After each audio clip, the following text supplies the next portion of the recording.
وعلیکم السلام. بسم اللہ الرحمن الرحیم.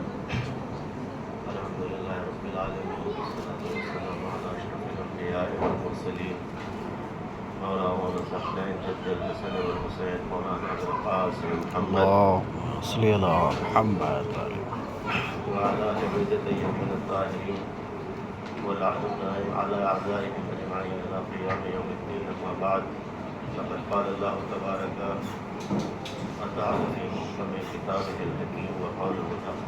بسم الله الرحمن الرحيم. لقد كان لكم في رسول الله أسوة حسنة لمن كان يرجو الله واليوم الآخر وذكر الله كثيرا.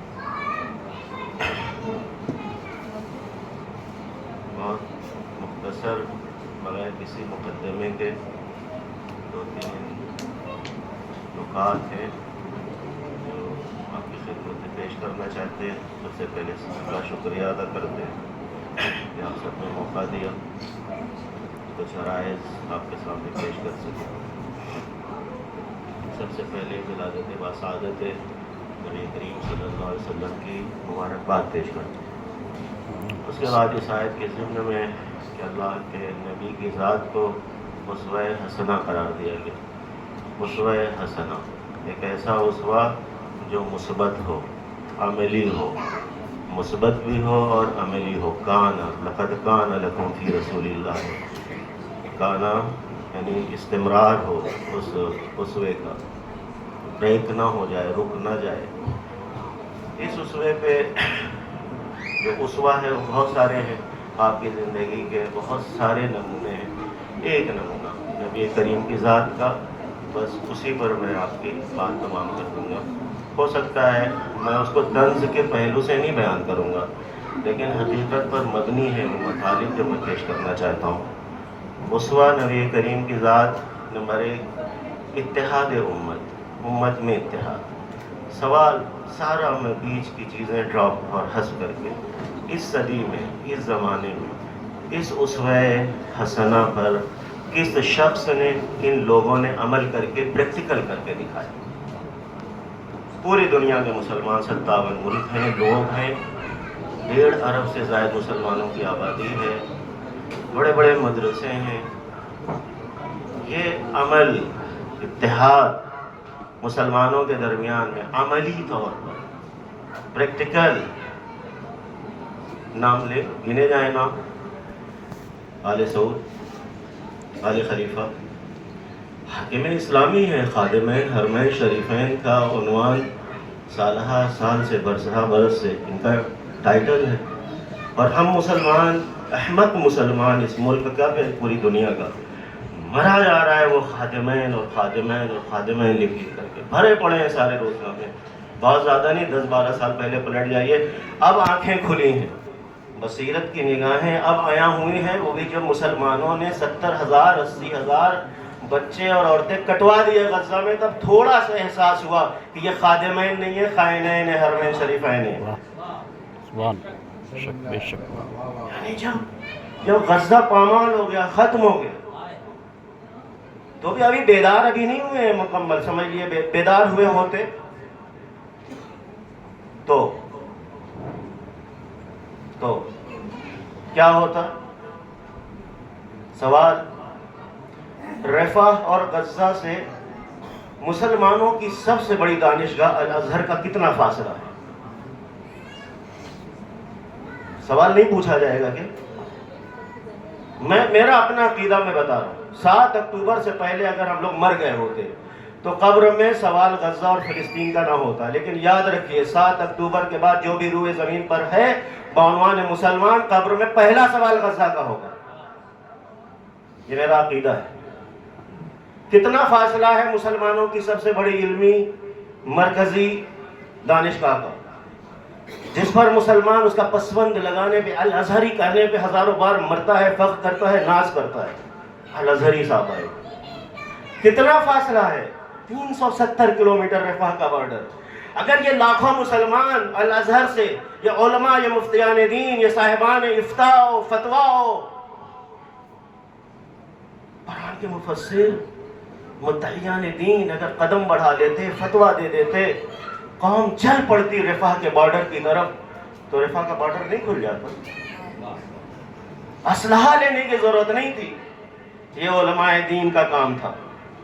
لیکن مسئلہ بہت پیچیدہ ہے. بس وہ میرا آخری نقطہ، بہت طولانی گفتگو ہو جائے گی. رہبر شہید امام شہید نے کیا کیا وہ سن لیجئے. بس میں نے ایک عنوان قائم کیا ہے، اس عنوان کے تحت آپ مفصل کتاب پڑھ سکتے ہیں، لکھ سکتے ہیں کہ ایک مرکز کا فاصلہ محض 370 کلومیٹر سے زیادہ نہیں ہے، جو عالم اسلام کا سب سے بڑا دینی مرکز میں شمار ہوتا ہے جس کا. لیکن کتنی آواز بلند ہوئی مظلومین غزہ و فلسطین کے لیے. اچھا آواز کہاں سے بلند ہوئی؟ 40 پارے کے قرآن والوں کے یہاں سے. طنز نہیں ہے، میرا ہدف طنز کرنا نہیں ہے، حقیقت کا آئینہ دکھانا ہے. ابھی بھی چونکہ ہم ہیں ان مراحل میں، ابھی بھی 40 پارے کا قرآن، ابھی بھی گالیاں، ابھی بھی تہذیب بے قدر ابھی بھی ہے.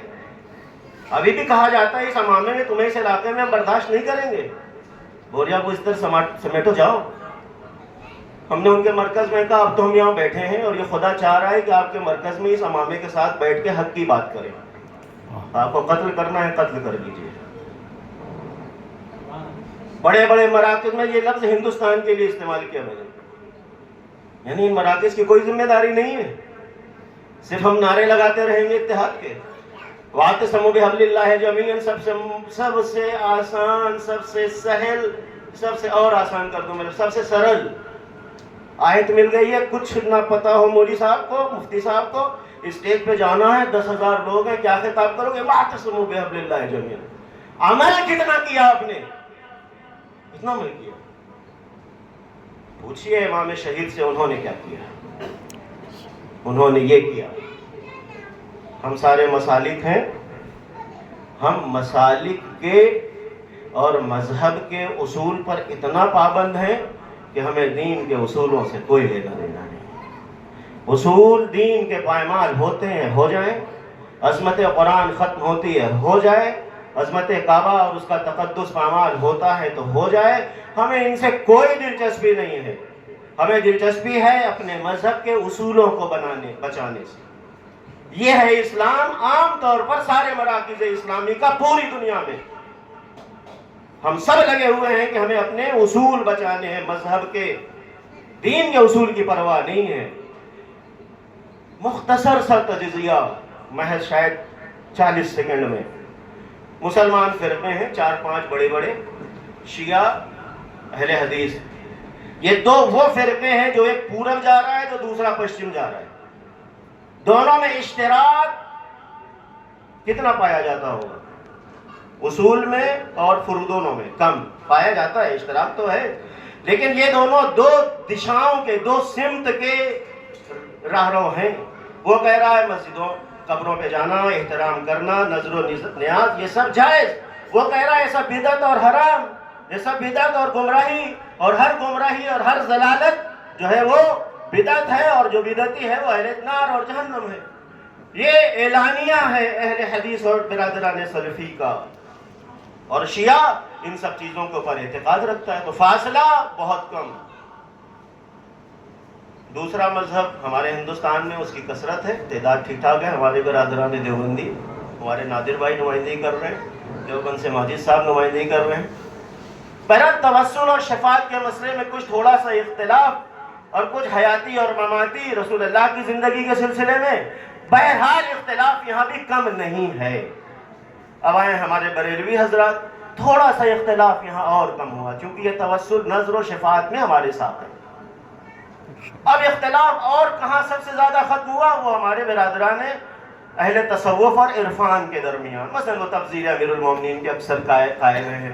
اسی طرح ائمہ اثنا عشر اور ان کی تمام، یعنی حتیٰ بعض ان میں وہ سیکٹس ہیں تصوف اور عرفان کے جو ائمہ اثنا عشر کو معصوم بھی مانتے ہیں. تو فاصلہ کم. لیکن جب بات امت کی آ جاتی ہے تو فاصلہ مٹتا ہے کس طریقے سے؟ یہ حماس و جہاد اسلامی سلفی ہیں، وہابی ہیں، اہل حدیث ہیں، ایران، حزب اللہ، شیعہ ہیں. جب امت کی بات آتی ہے تو ان دونوں کا خون، سنوار کا خون نصر اللہ کے خون کے ساتھ ممتزج ہو جاتا ہے. یہ کر کے دکھانے کی ضرورت ہے۔ یہ تربیت کی ہے امام شہید نے کہ جہاں تم مذہب کے اصولوں کو پیچھے چھوڑو، دین کے اصولوں کی بات کرو، قدس کی بات کرو۔ آج سمجھ میں آیا کہ کل کربلا جاتے وقت امام حسین کا کن لوگوں نے ساتھ دیا اور کن لوگوں نے ساتھ نہیں دیا۔ وہ لوگ جو دین کے اصول بچانا چاہتے تھے ولا 72 نکلے لیکن حسین کے ساتھ نکلے، وہ جنہیں اپنے اپنے فتوے اور حدیثیں یاد تھیں اور وہ حدیثیں سنا کے امت کی اپنی جیب گرم کرنی تھی، وہ مکے میں بیٹھ کے فتویٰ دیتے رہے، وہ نہیں گئے امام حسین کے ساتھ۔ اس لیے خواجہ اجمیری نے بھی جو اشعار کہے سید الشہداء کے لیے، اور خاص طور پہ بس میں نے بات تمام کر دی، صحت ساتھ نہیں دے رہی۔ علامہ اقبال کہتے ہیں بحر حق در خاک و خون گلتی دیس پس بنا لا الہ گردی دیس تا قیامت قطع استبداد کرد موج خون او چمن ایجاد کرد۔ آج سید علی خامنہئی شہید کے خون نے بھی پوری دنیا میں ایک اتحاد امت کا چمن ایجاد کرنے کے سلسلے کی پہلی کڑی ہے، اور انشاءاللہ یہ چمن بڑھے گا، پھیلے گا، پھولے گا۔ آپ دیکھ لیں اس کے نتائج ہیں، ثمرات ہیں۔ کسی کے تشییع جنازہ میں تاریخی طور پر 4 کروڑ لوگ نہیں آتے ہیں۔ جب سے آپ کی شہادت ہوئی ہے آپ دیکھ لیجئے اسلام ہراسی، اسلامو فوبیا دم توڑ رہا ہے۔ والسلام علیکم ورحمۃ اللہ۔ سبحان اللہ، ماشاء اللہ۔ یہ تھے جناب مولانا صادق حسینی صاحب جو آپ سے مخاطب تھے۔ حضرات مجھے احساس ہے کہ وقت خاصا ہو گیا ہے اور تھوڑا سا پروگرام نسبتاً تاخیر سے شروع ہوا۔